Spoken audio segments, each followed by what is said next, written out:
The last 3 weeks has seen an influx of voluntary refugee returnees from Cameroon and neighboring Republic of Chad following a tripartite agreement signed by the governments of Nigeria, Niger and Cameroon in March this year.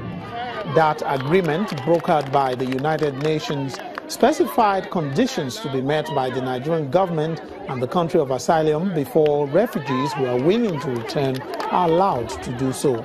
At this conference in Abuja, representatives of the United Nations Agency for Refugees expressed serious concern over the conditions that the refugees are returning to in Nigeria. The problem is most people actually go to Banki because indeed Banki is the area of origin of most of them. But today, in the conditions that Banki is, it cannot take that kind or that number of populations. These returns actually started since the end of since 2015.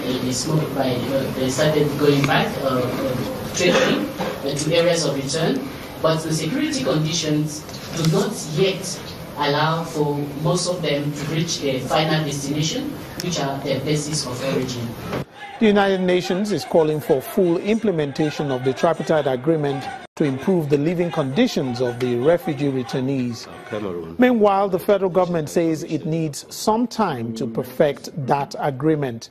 In reality, does not have a time frame, but normally the time frame should be worked out by the Tripartite Commission on how it will be implemented. But the agreement itself did not say it must commence today and ends next tomorrow.